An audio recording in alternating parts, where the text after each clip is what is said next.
정관이 증인을 세웠는데 얘가 지금 횡설수설하고 횡설수설하더라고. 그리고 또 정관이를 갖다가 타깃으로 해가지고 집중 모니터링을 한 거야. 그런 느낌을 받았어. 엮으려고. 그래서 실제 이제 우리 변호사 측에서 안정권이 말고 정치적으로 안정권 우리 쪽의 성향이 다른 저쪽 진영에도 고발한 사례가 있냐 그때 말을 못하다가 그래도 재판장이 이번에 바뀐 재판부가 조금 상당히 합리적이에요. 아주 의외로 굉장히 합리적이야. 이 재판장이 이미 고발이 됐거나 그랬으면 공론화된 거니까 여러 명 중에서 한 사례만 그럼 대봐라.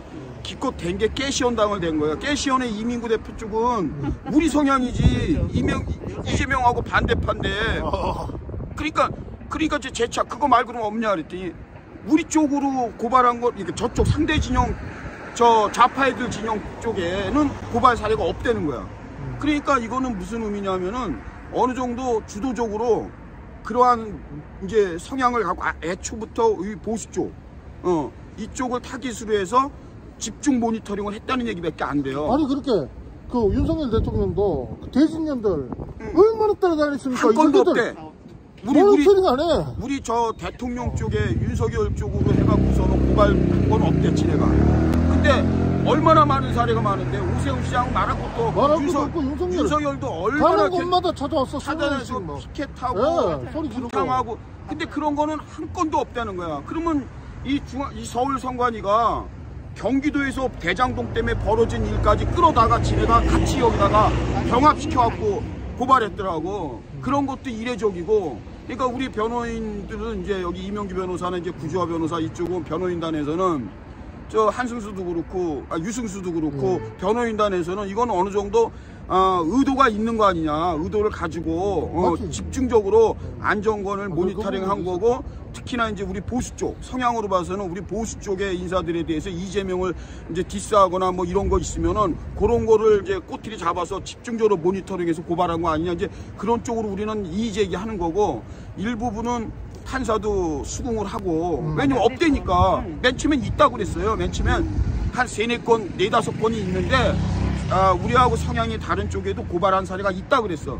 결국 된 거는 깨시원당 하나 된 거야. 근데 깨시원당이 무슨 이재명하고 반대급부인데 지금 말이 되나. 그러니까 지금 내가 볼 때는 저 선관위에서 나왔다는 저 그 모니터링 했다는 그 주무관도 쟤도 저 친구도 지금 횡설수설 하는 거예요. 횡설수설은 그리고 증거 능력에 관해서도 안정권 대표가 너무 정확하게 설명을 해버리니까 설명이 없는 거야. 그러니까 뭐냐면 실시간으로 모니터링한 자료가 아니라 한번 카피된 거거든. 카피된 거면 얼마든지 짜깁기도 되고 그리고 자기들이 예를 들어서 우리 여기 아우가 만약에 무슨 행동을 하잖아. 그러면 우파 삼촌의 좋은 점은 안 찍을 거 아니에요. 이 사람이 선량한 행동하는 거 찍겠어?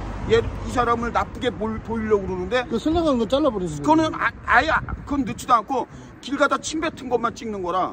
그러니까 그게 그렇게 의도적으로 고발을 전제로 해서 선관위가 한 거는 그건 어떻게 보면 위법할 수도 있는 거지. 형평성에도 안 맞고. 아니 그리고 이게 증거 자료로서 그게 안 되는 것 같아요. 제가 봐도. 그러니까 지금 이제 재판부가 그전 재판부는 상당히 일방적이었어요. 그 전에 이제 바뀌기 전에 재판부는 우리 이 변호인단의 어떠한 그 변론 같은 거 이런 거는 뭐 들으려 하지도 않고 그리고 절차상으로도 좀 우리가 문제 제기해도 수긍을 안 했어요. 그런데 이번에 바뀐 재판부는 나름대로 상당히 합리적이더라고. 내가 볼 때 지난번에 그 구속영장 그것도 지금 보석심리 할 때도 분위기를 보면 결국은 지금 이제 석방해줬지만 집행정지 할 때도 판단을 신속하게 내려줬거든요. 굉장히 빨리 우리가 생각해도 빨랐잖아. 그날로 해줬잖아. 근데 오늘도 상당히 그 진중하게 들어주더라고. 변호인들의 얘기를 아주 진중하게 듣더라고. 신중하게 다 수렴해주고 그리고 조율도 해주고. 그래서 내가 볼 때 이 재판부는 좀 안심이 돼요. 다행히 안심이 되고 또 뭐 오늘 또 정권이가 또 표정도 나쁘지 않고 많이 밝아졌고 이제 건강만 챙기면 되는데 재판이 좀 길어질 것 같고요. 오늘 좀 길어질 것 같아요. 오늘 한 6시까지는 계속 진행이 될 것 같아요. 계속 진행이 될 것 같아서 안에는 뭐 꽉 찼어요. 지금. 근데 이제 또 하나 문제가 됐던 게 내가 지금 저 안에 이제 쪼그리고 앉아 있어서 얘기를 하는데 박찬호 녀석이 온 거야. 예, 맞아요. 박찬호. 그 부분에 대해서도 우리 변호인단이 얘기를 한 거야. 그렇지. 저 사람이 무슨 신분으로 들어와서 티켓식으로 와서 우리는 다 이 방청권을 다 이렇게 방청권을 우리는 추첨해가지고 허가를 받아서 들어오는데 저 친구는 특별히 고발인이라는 이유로 법원에서 특별히 할당을 준 거냐 방청석을 그런 문제, 그 문제도 이의제기하고 그리고 박찬호가 고발인이라고 그러는데 확실하게 고발인으로 특정할 수 있냐 제가 왜냐하면 저 친구가 들어오면은 첫째는 계속 그 안에 그 재판 과정에 있었던 얘기를 박치를 누설한다고.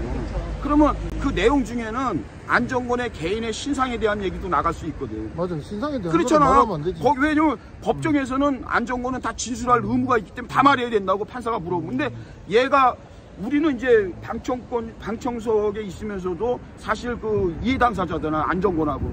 그러니까 우리는 들어도 되지만 그 박찬호 같은 애는 객관성이 없는 애잖아. 쉽게 말하면은 안 좋은 면만 부각시키려는 친구니까 그 안에 내용을 갖다가 왜곡할 수도 있고 그런 여러 가지 문제가 있으니까 변호인단에서 그 문제도 제기했다고. 맞아, 저 사람이 맞아. 예를 들어서 우리와 같이 정상적으로 추첨해서 들어오는 것도 아니고 방청권을 고발이라는 이유 하나로 쟤는 매번 그냥 아무리 사람이 많아도 딱딱 와서 앞자리에 앉고 그런 부분에 대해서도 변호인단에서 문제 제기를 하고 그래서 그 부분도 이상하게 막 온 사람 말하는 거죠? 그 맨 앞에 있어요. 그 하나 있어요. 맨날 그 좌파로 와서 고소고발하는 아이가 하나 있어요. 맞아요. 어린애. 근데 그 녀석이 와서 시끄럽다니까 조용할 일이 없어요. 걔가 오면은. 그리고 그 녀석이 와서 뭐 조금만 우리랑 시비 나면 또 고발한다니까. 예를 들어서 여기 뭐 동생이나 누가 뭐라고 야단치잖아요. 그러면 딱 녹음해서 그것만 가지고 모욕죄다 뭐다 해버리니까 우리 변호인단에서는 그런 것도 우려스러우니까 그 문제 제기를 한 거지. 저 친구가 꼭 매번 와야 있을 이유가 뭐가 있냐. 뭐 예를 들어 정상적으로 방청권을 받아서 오는 건 할 수 없지만 추첨에 의해서 그런 것도 아니고 자리를 할당받으니까 그러니까 그러니까 그 부분도 문제 제기를 오늘 했어요. 그래서 재판부가 나름대로 경청해 주더라고. 다 들어주고 그 검찰한테 그러니까 그전에는 그런 걸 한마디로 인정도 안 해주고 먹어주도 않았대요. 박찬호 얘기를 했었대. 그전 재판부에도 저 친구가 고발이라는데 특별히 어떻게 고발인인지 그런 것도 좀 밝혀주고 그래야 되는 거 아니냐 그런 얘기를 했는데 아니 어떤 사건에 대한 지금 고발인인지도 그러니까 말을 안 해주니까. 그런 것도 얘기 안 해주고 특정을 안 해주니까 그러니까 이제 지난 재판부에서는 그런 거 다 무시하고 그냥 저 친구가 박찬호가 맨날 왔다는 거야. 근데 저 녀석이 와가지고 앉아있을 때 좋을 게 없잖아요. 왜냐하면은 아까도 말했지만 정권이 사생활도 얘기한단 말이에요. 뭐 가족관계라든가 판사가 물어보면 다 말해야 돼요. 그렇죠. 피고인은. 그러면 뭐 생년월일도 이야기하고 다 얘기해야 되거든요. 뭐 죽어서부터. 그러면 거기 앉으면은 그거 다 듣고 그거를 뭐 우리처럼 그냥 개인 신상이니까 뭐 이렇게 저기 하는 게 아니라 쟤네들은 나가서 방송 유튜브 하는 녀석이니까 별 얘기 다 할 수도 있는 거잖아. 그래서 그런 게 우려스러워서 문제 제기한 거지. 문제 제기인데 어쨌든 뭐 오늘 분위기는 나쁘지 않아요. 나쁘지 않고. 근데 저게 문재인 사건하고 이재명 사건을 갖다가 같이 따로따로 안 하고 저렇게 뭉쳐서 저렇게 이해를 못하겠어요. 사건 병합을 시켰다고 그러는데 이제 우리가 애초에 우리 변호인 측에서는 모욕죄는 친고죄거든요. 그러면 모욕죄에 대해서 그 김정숙하고 문재인이가 진짜로 고발했는지부터 애초에 그거부터 확인 절차를 좀 갖자. 그런데 지난 재판부에서는 다 그걸 각하해버렸거든.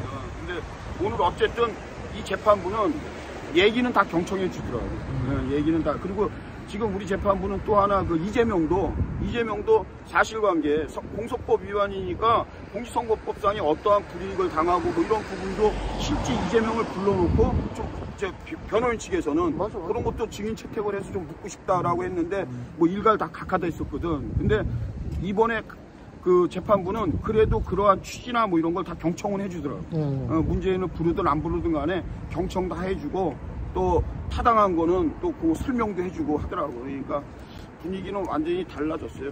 재판부는 뭐 이게 이제 어떻게 보면 재판부도 배당이 잘 돼야 되잖아요. 근데 일단은 지난 재판부하고는 비교할 수 없을 정도로 잘 저기 됐다고 봐요. 그래서 너무 다행이에요.